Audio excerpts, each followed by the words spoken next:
নির্বাচনের মৌসুম এলেই জাতীয় পার্টিতে এক ধরনের সার্কাস শুরু হয়। এই সার্কাস কিন্তু আবার শুরু হয়েছে।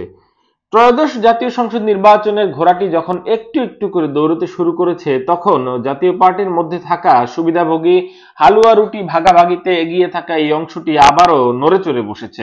এবার তাদের লক্ষ্য হয়েছে দলের চেয়ারম্যান গোলাম মোহাম্মদ কাদের, অর্থাৎ হুসেইন মোহাম্মদ এরশাদের আপন ছোট ভাইকেই এই দল থেকে সরিয়ে দেওয়ার প্ল্যান করছে এই গ্রুপটি। জিএম মোহাম্মদ কাদের অবশ্য এই গ্রুপটিকে আবর্জনা বলছেন এবং তিনি বলছেন যে এই গ্রুপটি সবসময় ফাও কিছু পাওয়ার অপেক্ষায় থাকে।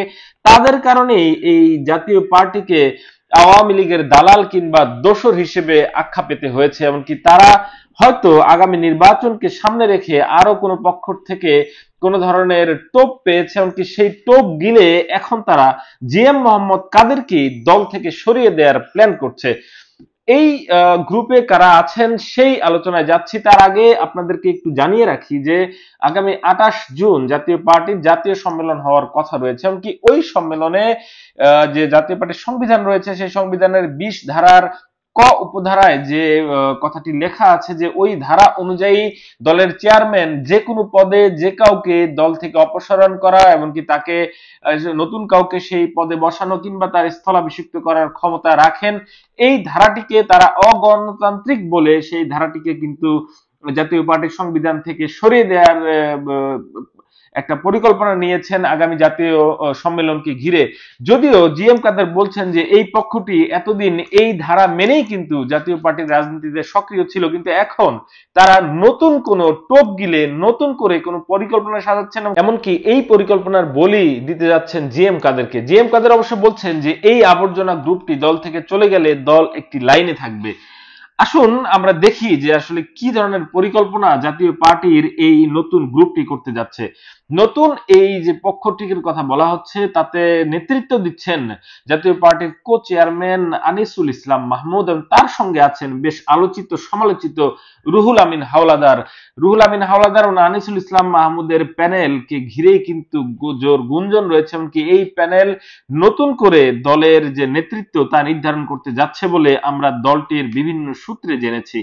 এ নিয়ে একটি প্রতিবেদন প্রকাশ করেছে প্রথম আলো। আজকের প্রথম আলোর সেই প্রতিবেদনে যেটি বলা হয়েছে যে জিএম কাদেরকে সরাতে তৎপর জাতীয় পার্টির জ্যেষ্ঠ নেতারা।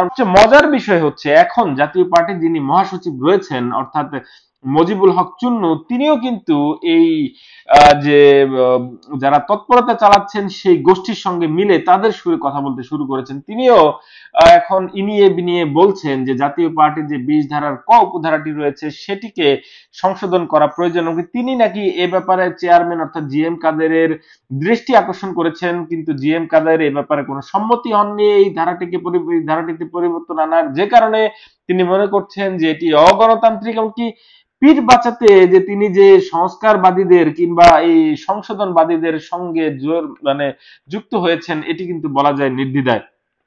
প্রথম আলোর আজকের এই প্রতিবেদনটিতে বলা হয়েছে যে এই সম্মেলনকে সামনে রেখে এক প্যানেলে আনিসুল ইসলাম মাহমুদ চেয়ারম্যান ও রুহুল আমিন হাওলাদার মহাসচিব পদে প্রার্থী হবেন। তারা সম্মেলনে দলীয় গঠনতন্ত্রের বহুল বিতর্কিত ধারা 20 এর ক উপধারাতে সংশোধন আনার উদ্যোগ নিয়েছেন। এ ধারার ক্ষমতা বলে জাতীয় পার্টির চেয়ারম্যান যেমনটি বলছিলাম যে কোনো পদে যে কোনো ব্যক্তিকে নিয়োগ, অপসারণ বা স্থলাভিষিক্ত করতে পারেন। এই ধারাটিকে তারা চরম অগণতান্ত্রিক এবং স্বৈরাচারী ধারা বলেই মনে করে। যদিও এতদিন পর্যন্ত কিন্তু এই ধারাটিকে মেনেই জাতীয় পার্টির এই হঠাৎ এ নিয়ে বিচলিত হওয়া গোষ্ঠীটি যারা সরব হলেন তারা কিন্তু রাজনীতি করে আসছিলেন। অবশ্য জাতীয় পার্টির চেয়ারম্যান জিএম কাদের ও তার ঘনিষ্ঠরা বলছেন যে নতুন করে দলীয় প্রধানকে চ্যালেঞ্জ জানানোর যে তৎপরতা সেটি কিন্তু 5 আগস্টের পরে অর্থাৎ গণঅভ্যুত্থানের পরবর্তী যে পট পরিবর্তনের রাজনীতি সেখান থেকেই তারা বেশি উদ্বুদ্ধ হয়েছে। যেমনটা 2014 সালের নির্বাচনের সময় হয়েছিল, তখন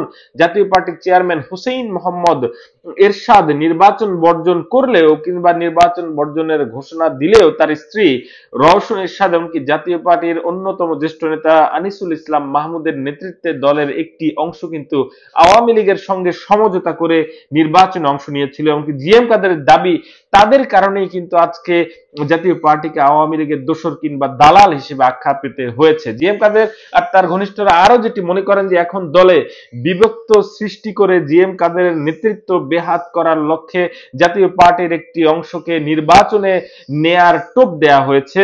সেই টোপে পড়ে জ্যেষ্ঠ নেতাদের কেউ কেউ জাতীয় পার্টির সম্মেলনকে উপলক্ষ বানাচ্ছে। তারা দলীয় গঠনতন্ত্রের সেই 20 ধারায় সংশোধন আনতে চাচ্ছে, যদিও এই গঠনতন্ত্র মেনেই কিন্তু তারা বিগত সময় জাতীয় পার্টির শীর্ষ পদে অবস্থান করেছে, পাশাপাশি মন্ত্রীও হয়েছে, সংসদ সদস্য হয়েছে।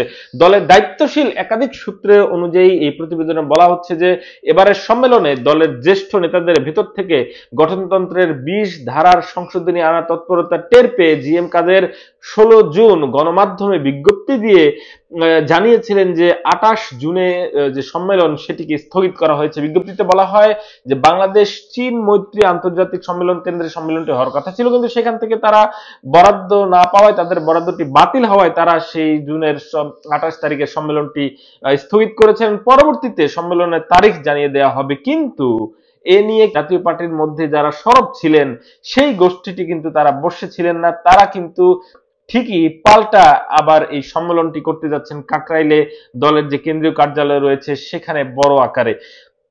জাতীয় পার্টির নেতারা বলছেন যে নির্বাচন কমিশন নিবন্ধিত রাজনৈতিক দল হিসেবে জাতীয় পার্টির সম্মেলন করার বাধ্যবাধকতা রয়েছে। এজন্য গত 20 মে দলের নীতি নির্ধারণী পর্ষদ প্রেসিডিয়াম সদস্যদের সভায় 28 জুন যে সভা করার জন্য সম্মেলন করার জন্য সিদ্ধান্ত নিয়েছিল। তখন এই সিদ্ধান্ত হয় যে চীন মৈত্রী সম্মেলন কেন্দ্রে বরাদ্দ না পেলে কাকরাইলের দলীয় কার্যালয় প্রাঙ্গণে সম্মেলন করা হবে। কিন্তু জিএম কাদের কারো সঙ্গে কোনো আলোচনা না করে তার প্রেস সচিবের মাধ্যমে কিন্তু স্থগিত করে সম্মেলনটি গণমাধ্যমে বিবৃতি পাঠিয়েছে। এর বিরুদ্ধে দলের কো চেয়ারম্যান আনিসুল ইসলাম মাহমুদ, রুহুল আমিন হাওলাদার সহ একাধিক প্রেসিডিয়াম মেম্বার এক হয়েছেন। এর সঙ্গে যুক্ত হয়েছেন রওশন এরশাদের সঙ্গে থাকা আরো কিছু নেতা, যাদের বিভিন্ন সময় জিএম কাদের দল থেকে বহিষ্কার বা অব্যাহতি দিয়েছিলেন। এর মধ্যে কাজী ফিরোজ রশিদ, সৈয়দ আবু হোসেন বাবলা, আব্দুস সাত্তার ও কাজী মামুন রশিদ উল্লেখযোগ্য। তারা সবাই সম্মেলন করতে একজোট হয়েছেন সেই আনিসুল ইসলাম মাহমুদ এমনকি রুহুল আমিন হাওলাদারের নেতৃত্বে। আনিসুল ইসলাম মাহমুদ অবশ্য প্রথম আলোকে জানিয়েছেন যে আমরা পার্টির প্রেসিডিয়াম যে সিদ্ধান্ত মোতাবেক 28 জুন কাউন্সিল করব। আমি চেয়ারম্যান পদে, রুহুল আমিন হাওলাদার মহাসচিব পদে প্রতিদ্বন্দ্বিতা করবে। কাউন্সিলের মধ্য দিয়ে আমরা দলের নেতৃত্বে পরিবর্তন চাই। অর্থাৎ যেমনটি বলছিলাম শুরুতে, তারা কিন্তু আগামী নির্বাচনে অংশ নেওয়ার জন্য আবারও সেই হালুয়া রুটির যে গ্রুপটি রয়েছে তারা কিন্তু সক্রিয় হয়ে গেছে। এমনকি এতটাই ভয়ানক তাদের সিদ্ধান্ত যে এখন হোসেইন মোহাম্মদ এরশাদ, যিনি কিনা এই দলটিকে প্রতিষ্ঠা করেছেন, সেই সাবেক প্রেসিডেন্টের, সেই সাবেক বাংলাদেশের রাজনীতির যিনি এখনো সমালোচিত আলোচিত, সেই ব্যক্তির আপন ছোট ভাইকে তার প্রতিষ্ঠিত দল থেকে মাইনাস করে দিয়ে নতুন করে নিজেরা দলের নেতৃত্ব নেয়ার কথা ভাবছে। এটি কিন্তু আসলে নিঃসন্দেহে একটি বড় ধরনের ষড়যন্ত্র বলবো আমি জাতীয় পার্টির বিরুদ্ধে এই মুহূর্তে। যেটি জাতীয় পার্টির চেয়ারম্যান তিনি কিন্তু প্রথম আলোর কাছে সরাসরি বলেছেন যে এটি যারা করছে তার বক্তব্যটি আমি পড়ে শোনা যে এদের কারণেই জাতীয় পার্টিকে আওয়ামী লীগের দোসর বা দালাল হিসেবে অপবাদ দেওয়া হয়। এর মধ্যে কেউ কেউ আছেন যাদের আমরা সম্মান দিয়ে পদে রেখেছিলাম, তারা সব সময় ফাও কিছু পাওয়ার অপেক্ষায় থাকেন। আগামী জাতীয় নির্বাচন সামনে রেখে হয়তো কেউ এদের কিছু প্রলোভন দিয়েছে, তবে তিনি এও বলছেন নিশ্চিত করে যে কিন্তু তারা কোথাও দাঁড়াতে পারবে না। আমি মনে করি আবর্জনার এই গ্রুপটা চলে গেলে দলটা বরং একটা লাইনে থাকবে। অর্থাৎ বোঝাই যাচ্ছে যে উনি কিন্তু এই সম্পর্কে অবগত হয়ে গেছেন এর মধ্যে। তার চেয়ে যেটি মজার বিষয়, যেটি একসময় বললাম যে সেই মুজিবুল হক চুন্নু, তিনিও কিন্তু এখন স্রোতের পক্ষে গিয়ে জিএম কাদেরের বিপরীতে গিয়ে কথা বলতে শুরু করেছেন। তিনি প্রথম আলোকে বলেছেন যে চেয়ারম্যান সবসময় গণতন্ত্রের কথা বলেন, স্বৈরতন্ত্রের বিরুদ্ধে কথা বলেন, কিন্তু জাতীয় পার্টির গঠনতন্ত্রের 20 ধারাটি চরম স্বৈরতান্ত্রিক। এই ধারা বলে তিনি যা ইচ্ছা তাই করতে পারেন। আমি ওনাকে পরামর্শ দিয়েছি এই ধারাটি একটু সংশোধনের, তিনি তাতে রাজি হননি। ফলে আমাকেও তিনি যখন ইচ্ছা বাদ দিতে পারেন। এরকম ইনসিকিউর অর্থাৎ নিরাপত্তাহীন অবস্থায় আমি থাকতে চাই না। অর্থাৎ বোঝাই যাচ্ছে যে জিএম কাদেরের এই দুর্দশা দেখে মুজিবুল হক চুন্নু আগে থেকেই উনি ডিগবাজি দেওয়ার একটা মনোবৃত্তি কিন্তু গণমাধ্যমের সামনে প্রকাশ করে দিয়েছেন। অবশ্য জিএম কাদেরের ঘনিষ্ঠ যে নেতারা আছেন তারা মনে করেন যে পরবর্তী প্রেক্ষাপটে মহাসচিব পদে পরিবর্তন আনার লক্ষ্য রয়েছে শীর্ষ নেতৃত্বের, সেটা আজ করতে পেরে মজিবুল হক চুন্নু আগে থেকেই নিজের সতর্ক অবস্থান নিয়েছেন। সব মিলিয়ে জ্যেষ্ঠ নেতাদের নতুন তৎপরতা, বিশেষ করে আনিসুল ইসলাম মাহমুদ এমনকি রুহুল আমিন হাওলাদারের একীভূত উদ্যোগ জিএম কাদেরের উপর বড় ধরনের চাপ তৈরি করেছে বা করবে বলে মনে করা হচ্ছে। দর্শক, যেমনটি শুরু করেছিলাম যে সার্কাস কিন্তু জাতীয় পার্টির মধ্যে আমরা নির্বাচন এলেই দেখতে পাই, যদিও এখন পর্যন্ত নিশ্চিত নয় যে জাতীয় পার্টি কিভাবে নির্বাচন যাচ্ছে, তারা কি এককভাবে নির্বাচন করবে নাকি কোন জোটবদ্ধ হবে। কিন্তু এর মধ্যে কিন্তু জিএম কাদের এবং তার স্ত্রীর বিরুদ্ধে দুদকের অনুসন্ধান মামলা থেকে শুরু করে অনেক ধরনের তৎপরতা শুরু হয়েছে, যে কারণে জিএম কাদের একটু কোণঠাসাই রয়েছেন বটে। তবে আওয়ামী লীগের সময় যারা হালুয়া রুটির ভাগাভাগিতে এগিয়েছিলেন, সব সময় নিজেদেরকে সুবিধাজনক অবস্থায় রেখেছেন, সেই আনিসুল ইসলাম মাহমুদ, মজিবুল হক চুন্নু কিংবা আপনার রুহুল আমিন হাওলাদার, তারা কিন্তু আগের মতোই সক্রিয় আছেন। অর্থাৎ যখন সরকার যেদিকেই যাক কিংবা পালে যেদিকেই হাওয়া লাগুক, যেদিকেই হাওয়া থাকুক, তারা কিন্তু সেদিকেই পাল তোলেন। এই সমস্ত চরিত্রের নেতারা কিন্তু শুধু জাতীয় পার্টি নয়, বাংলাদেশের রাজনীতির জন্য অনেকটা ভয়ঙ্কর। মানুষ তাদেরকে কিভাবে ভোটের মাঠে মূল্যায়ন করে সেটি দেখার বিষয়। আজ এই পর্যন্তই, সবাই ভালো থাকবেন।